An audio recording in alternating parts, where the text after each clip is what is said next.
Bonjour, namasté. Voilà la quatrième et dernière recette de mon thali végétarien. Un korma de légumes délicieux, super sympa, plein de légumes dedans, très bon en goût et très riche en vitamines et toutes les vertus qu'ont des légumes. Pour les végétariens, c'est un top. Vous pouvez le faire et le garder 3-4 jours sans problème. Donc, n'hésitez pas à suivre cette recette et compléter votre thali végétarien. A tout de suite aux ingrédients.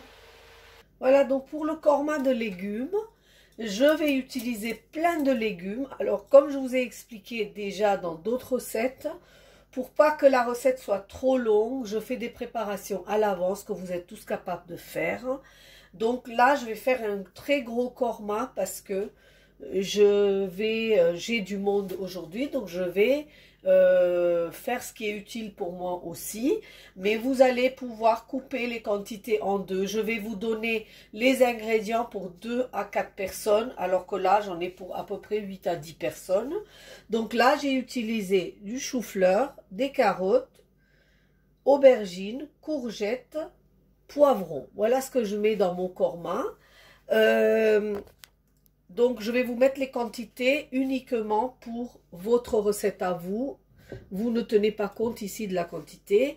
Ici, j'ai haché finement oignons, ail, gingembre. Ensuite, ici, j'ai fait une purée de tomates. Je vous répète, je ne vous mets pas les quantités, je vous les mets dans les ingrédients. Ici, j'ai fait une petite purée un peu liquide de noix de cajou parce que le korma, c'est toujours quelque chose qui a un petit peu de crème, un petit peu de noix de cajou. Mais c'est facultatif. Si vous n'avez pas envie, vous en mettez pas. L'huile de cuisson, du sel. Et en épices, je vais utiliser les épices habituelles. Curcuma, graines de cumin, coriandre et cumin. Voilà ce que je vais utiliser. Un peu de sel, un peu de sucre. Et ma recette sera opérationnelle. Allez, on va passer à la recette. Donc tout d'abord, j'ai coupé mes légumes en petits dés. J'ai essayé de faire des tailles à peu près pareilles à chaque fois pour que ça soit un peu homogène. Et dans une gamelle avec un petit fond d'huile, j'ai fait griller tous les légumes un à un. Je vous répète que le korma, c'est quand même des légumes un petit peu améliorés. Donc, c'est une recette un peu plus élaborée. Une fois qu'on a cuit les légumes un à un à l'huile, vous pouvez aussi, ce que vous pouvez faire, c'est que vous cuisez d'abord les carottes, ensuite le chou-fleur, ensuite l'aubergine, la courgette et le poivron, et vous pouvez les superposer les uns après les autres, puisque après on va tous les mélanger. Moi, je les ai fait un par un, je les ai mis à part, et là je vais démarrer la recette du korma. Donc dans de l'huile chaude, je vais mettre du cumin à griller, et dès que le cumin crépite, je fais attention qu'il ne change pas de couleur. Je vais verser mes oignons hachés. Alors, mettez pas des oignons en grands morceaux parce que le korma, c'est une sauce un peu crémeuse, onctueuse. Et ça ne peut pas arriver si vous mettez des oignons, de l'ail, de gingembre en grande bouche. Voilà. Donc ici, je laisse griller tout ça avant de continuer avec ma recette. Donc là, j'ai constaté que les oignons sont bien grillés et qu'il y a toute l'huile qui se dégage. Donc ça me donne le signalement que l'huile, les oignons sont cuits. Là, je vais mettre mes épices. Donc moi, j'ai une grande quantité, donc je vais mettre en fonction du curcuma, coriandre en poudre, et étant donné que j'ai déjà mis le cumin, je vais mettre la moitié de la quantité de cumin. Je vais mélanger le tout et faire très attention que mes épices ne brûlent pas, parce que si c'est le cas, vous avez un goût super amer, pas très agréable. Donc là, je reste devant le feu.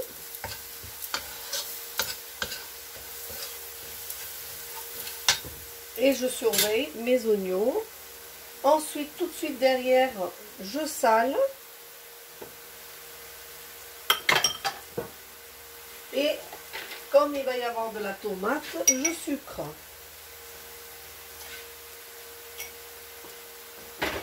Voilà. Je fais caraméliser l'ensemble. Et là, en fait, dans ce bol où j'avais mis mes oignons, j'ai mis un peu d'eau et je vais faire cuire mes épices avec les oignons, l'ail et le gingembre. Vous voyez, en petite quantité, je ne fais pas nager. Voilà. Et là, ici, quand cet ensemble va épaissir,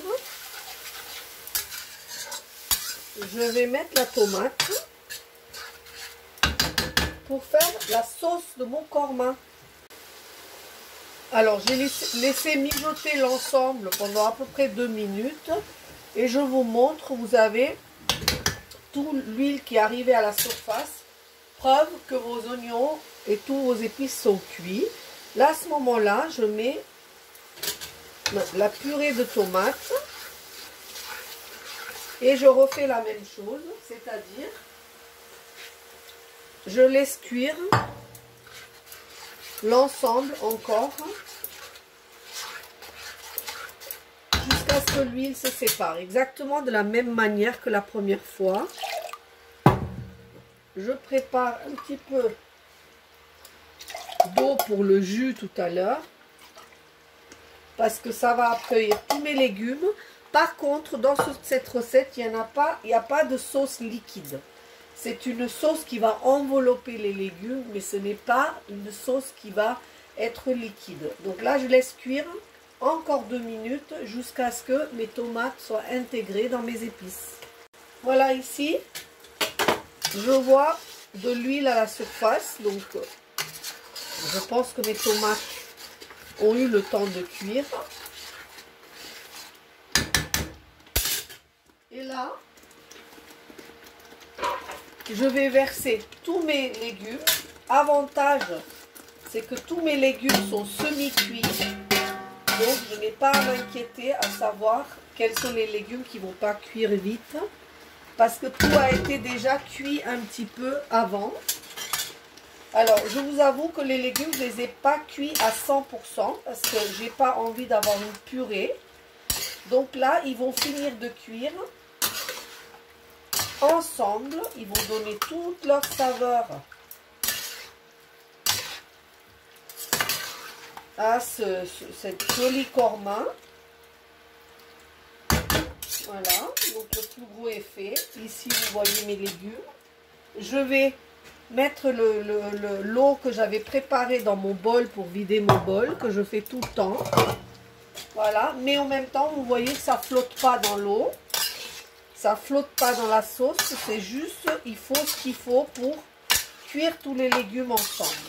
Donc là maintenant, une fois que j'ai bien mélangé, je vais couvrir, baisser le feu et laisser cuire 10 minutes. Voilà, écoutez, au bout de 10 minutes, mes légumes sont cuits.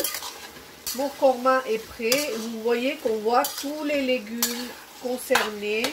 Là, on va verser dessus notre mélange de cajou. Bien vider tout, donc, et ça va jouer le rôle de la crème.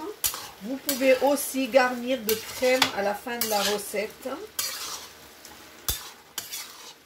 Et voilà, donc le troisième recette du tali, ça va intégrer le tali végétarien, le korma de légumes, à déguster, à faire absolument et à déguster. En ce début de automne, on va dire presque, où on doit manger des bonnes choses parce qu'on a fait des écarts et des excès cet été. Voilà, je vous retrouve pour la fin de la recette.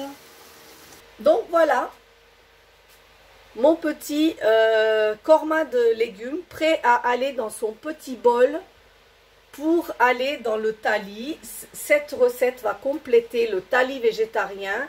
Et je peux vous dire que vous allez vous régaler avec tout ce talis complet, ces 4 recettes. Vous pouvez les réaliser tous ensemble parce que les épices, c'est les mêmes qui se répètent. Donc en préparant tout en même temps, vous allez pouvoir vraiment faire quelque chose de sympa. Voilà, n'oubliez pas de liker, de partager avec moi. Si vous avez des soucis, des questions, n'hésitez pas à les poser. Et je vous dis bonne dégustation, bonne cuisine. Namasté, n'oubliez pas de liker.